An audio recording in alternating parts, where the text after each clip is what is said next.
Hey Virgo! Welcome back! Ito po ang inyong Sun, Moon, Rising Sign and Venus General Reading para sa sign ng Virgo. Kunin niyo lang po kung ano ang nakarelate kayo at itapon niyo ang hindi. Kung hindi nakarelate, okay lang yan. Maaaring ang mensahe sa susunod na buwan, uy, dalawa, ang siyang makaka-relate tayo. Pero may dahilan kung ba't kayo napadpad dito. Ano po, maaaring sa mensahe ng deck na yan, ng deck na to, ng deck na to. Lalo na yung Oracle deck kasi very universal yan. So, um, stay tuned lang. Kung wala talaga nakarelate, okay lang yun. Pwede yung next month. So, like, share, and subscribe lamang po. Kuha muna tayo ng core energy. Natatakot umalis. I'm not sure kung alis to overseas, work overseas, alis sa trabaho, alis sa relationship. Pwede din naman na failure. Natatakot mag-fail. Natatakot gumawa ng something dahil natatakot mag-fail.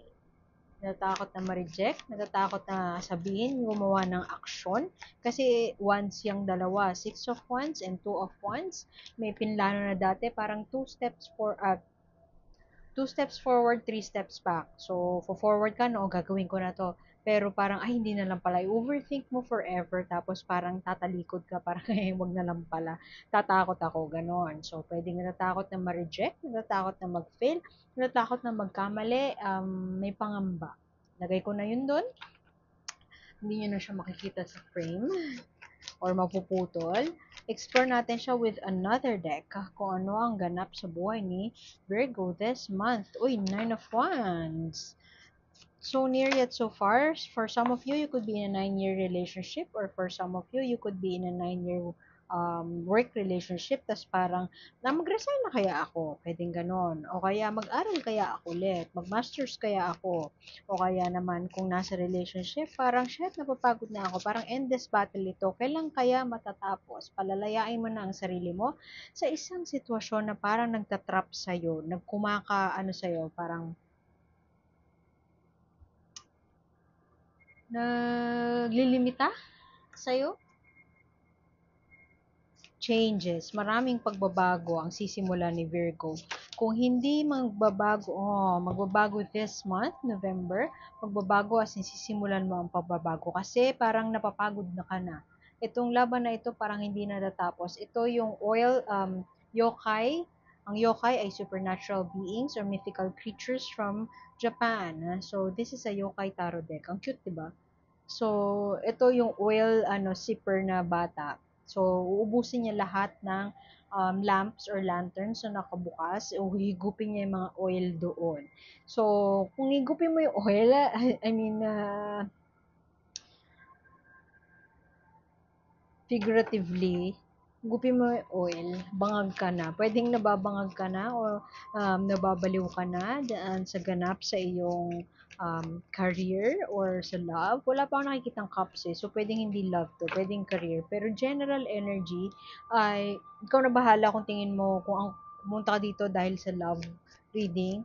Ikaw na bahala kung general energies na sasabihin ko ay related sa iyong love situation. Pero ang general nakikita ko, gusto nang umalis. Sinabi ko din yun unang-una pa lang, gusto nang umalis. Pwede din naman na aalis ka na. Tingnan mo, oh, pwede yung iba sa inyo may anak, gusto nang umalis sa isang sitwasyon na very nakakasakal. Ayan, oh, Eight of Swords. Ang upright niyan ay trap ka sa isang relasyon o trap ka sa isang sitwasyon. Hindi ka na, parang blindfolded, hindi ka makagalaw. Pwede din naman na hindi mo na ma-express yung authentic self mo. So, reverse niyan ay mukhang makakalaya ka na doon.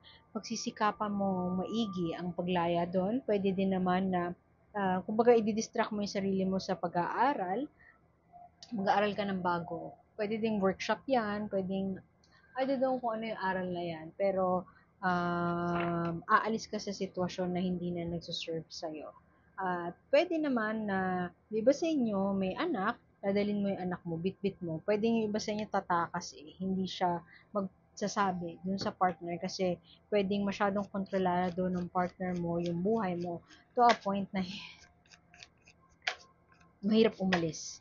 Nahirapan kang umalis.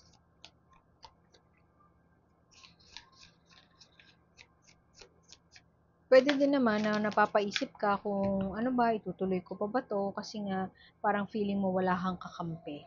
Pero kung mag-open ka lang doon sa mga kaibigan mo, tutulungan ka nila or colleagues mo. Kung ikaw ay nahihirapan sa iyong work situation, I feel like i-express mo lang siya o manghingi ka lang ng tulong o mag-decide ka lang na umalis, ikaw ay magdudulot na ng pagbabago sa iyong buhay. 8, ang dami mong 8, parang halos lahat. May regeneration na mangyayari sa'yo, bagong simula.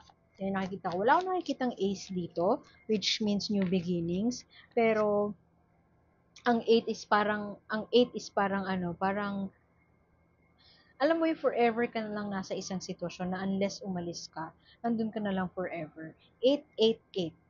Eight of Cups, Eight of Swords, Eight of Coins. This is perseverance. Parang tatrabahuin mong maigi para makaalis ka na. Ito ay should I stay or should I go? Ito din ay sa ibang deck, meron akong deck na si Moses, yung parting of the Red Sea, alam niya kung kailan magkakaroon ng great flood. Alam niya kung kailan mawawasak na. Yung intuition mo, it's a Scorpio season. A Scorpio season is the season of intuition, of wisdom, of parang getting into that psychic part of you na this is what I feel is right and this is what I'm gonna do. And it's a time for you to get in tune with those emotions. Tas karamihan ng signs this month ay magte-take ng action na towards dun sa gusto na nilang puntahan, maaring ikaw ay matatagalan ng konti kasi nga yung core energy mo ay may takot, pangamba, takot ma-reject, takot makaalis, takot mag-fail. So feeling mo, once you take that leap or once you take that action, once you start making changes or pag-alis, ay ikaw ay parang makakarma ka. Parang shit, parang tama ba itong gagawin ko? Just ask for help. Kasi palaya ka na, paalis ka na. Oo, di ba? New beginnings. This is the Kirin. Alam mo, tingin ko ito yung sa Singapore, si Merlion. Pero yan yung relate ko sa kanya. It's a symbol of prosperity. It's a symbol of new, parang windfall of money. Pwede yung iba sa inyo papamanahan, pero very extreme yon. Pwede din naman yung iba sa inyo, basta suswertehin kayo. Sa paglaya na yon, magtatagumpay ka. So, ito ay kasiguraduhan na once na maglakas ng loob ka lang na umalis, hindi ka mag-fail.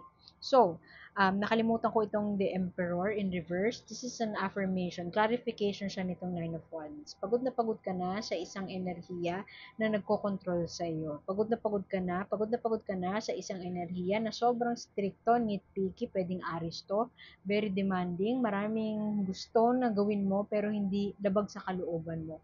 Very controlling if not manipulative. Matagal nang nasa buhay mo itong taong to or yung energy na yan of controlling, being demanding, hindi ka na-appreciate. O pwede din naman na parang stuck ka na lang doon at ayun, marirealize mo na you are in the ay mali, ganyan pala. You are in that wrong, pagod na pagod ka na. Exhaustion yan eh. Parang kailan ba matatapos itong laban na ito? Good news, the universe will reward you. Alam ni universe na ginawa mo yung homework mo eh. And kung ikaw man ay magdesisyon na umalis, ikaw ay poprotektahan ni universe. Yun ay, kung magdedesisyon ka na umalis talaga, kasi pwede na, iba sa inyo hindi umalis eh. Okay, you could be dealing with a Libra. Aquarius, Libra, Gemini, air sign, very smart, very cunning, very clever. So siguro kaya yung iba sa inyo nahihirapang umalis kasi very active or very peace-loving kung Libra to. Parang, oh, bati na tayo, sige na, magbabago na ako. Parang, alam mo yung pinaglalaroan niya yung utak mo. Pwede na sa kanya ka aalis, alis ka sa poder ng Libra na yan, o aalis ka sa poder ng air sign na yan. Huwag masyado mag-stuck dun sa energy, dun sa sign na sinabi ko. Basta, energy yan ng isang matalinong tao.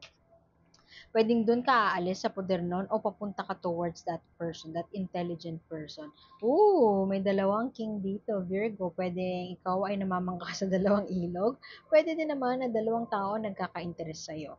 Pwede din naman na dalawang tao ang tutulong sa'yo. Pwedeng dalawa ang tatay mo. Pwede din na dalawang tatay, isa stepdad, yung isa biological dad, and they are there to help you. Pwede din naman na yung iba sa inyo, pero I strongly feel that ito ay parang pupuntahan mo na tao, dalawa ang parang kukuha ng pupukaw ng attention mo. Ito kasi after siya nung windfall of money eh. So, yung iba sa inyo pwede sugar baby, tas dalawa mag-aagaw attention mo, o dalawa magiging kliyente mo, pwedeng gano'n. Extreme yan, pero pwedeng walang makarelate, o pwedeng isa lang ang makarelate. Pero dalawang tao ang aagaw ng iyong atensyon. Ito ay yung sinabi ko kanina, Gemini, Libra, Aquarius, not necessarily those signs, pero air sign, very, ano to, matalino, clever, siya ang iyong voice of reason, um, alam niya i-analyze ang mga bagay-bagay. Isa naman, King of Cups, Cancer, Scorpio, Pisces. Not necessarily those signs, pero energy siya ng isang tao na maunawain, mapagbigay, maintindihin, emotionally stable, maaasahan pagdating sa emotional maturity, empathetic. Naiintindihan niya, hindi ka pa nagsasalita, naiintindihan niya na kung ano yung gusto mong sabihin. So, pwedeng yung tao na ito ang aalisan mo, yung masyadong matalino. I mean, aanhin mo ang matalino kung hindi ka naman niya mahal. Yung gano'n. Yung tao naman to, mahal ka niya, pero it seems like, medyo may konting doubt, pwedeng gano'n. So, dalawang tao ang magiging influential sa buhay ni Virgo this month. At, hindi ko lang sure kung sila ang makakatulong sa'yo sa paglaya, sa current relationship mo. Sila tutulong sa'yo mag-resign. Pero hindi ko din sure kung this month na makikita mo tong dalawang to. Pwedeng in the future, tandaan mo na lang or subscribe lang para maabutan mo yung next na reading kasi pwedeng connected yun dito. Hindi ko sure kung ano yung timeline. Pwede kasing 8 months, pwedeng 8 weeks, pero this is the strongest card in this deck. Hindi to major arcana, pero siya yung pinakamalakas para sa akin. Reward to ng universe for your hard work, for your decision. Finally, nag-decision na si Virgo, aalis na siya, aalis ka na, no? So, darating to in the future. Pwedeng past din or current, na yun nga, kilala mo na tong mga taong to. Pero kung hindi mo kilala tong dalawang to, sila ang parang you are moving towards a new beginning or a new chapter. Wala akong nakitang full, pero feeling ko new chapter in a sense na, I mean, ganun pa rin yung buhay mo, pero makakalaya ka na dun sa very controlling figure in your life. At itong taong tong dalawang to ang siyang pupuntahan mo. Isang taong sobrang talino, na sobrang bright, sobrang talagang voice of reason mo. Pag meron kang hindi ma-analyze kasi no-overthink mo, siya ang magbibigay sa'yo ng sagot. Ito naman, minsan pag nagsi-self-pity ka or hindi mo in-overthink mo yung ano mo, yung decisions mo in life, and parang nagda-doubt ka sa sarili mo, itong taong to ang parang magbibigay sa'yo ng affirmation na parang you are on the right path, okay lang yan, mag-empathize sa'yo, tutulungan ka, at kumbaga sasabihin sa'yo sa heart mo, parang tame, um, cheer up, ganun, o kaya yung anxious heart mo, iti-tame niya, tutulungan ka niya. Protect your boundaries. You could be in a situation nga na, this is an affirmation na you could be in a situation na very controlling. Hindi ka na makapag-desisyon para sa sarili mo dahil iniisip mo lagi ang kapakanan ng taong ito. So, ito ay imbitasyon sa iyo ni universe na from now on, you must know how to protect your boundaries. Kung halimbawa, nagme-message sa'yo itong taong to, kinukulit ka at masyado ka mabait, matulungin, gagawin mo pa rin kahit patulog ka na. So, bawas-bawasan mo yun. And lalo na kung sa work naman, related, halimbawa mini-message ka kahit beyond your work hours, talagang magko-contribute ka sa sarili mong entrapment. Matatrap ka talaga kasi nga ikaw mismo hindi ka marunong mag-assert o mag-protect ng boundaries mo. Pag hanggang dito lang ang kayang ibigay, hanggang dun lang, at maging makontento dun sa limitasyon ng sarili kasi hindi naman tayo perfect. So, yun. Iwan ko na yun doon, Virgo. Salamat sa pagbisita. Sana makita kita ulit next time. Like, share, and subscribe lamang po. At ako po si A. See you next time, Virgo. Salamat. Bye-bye.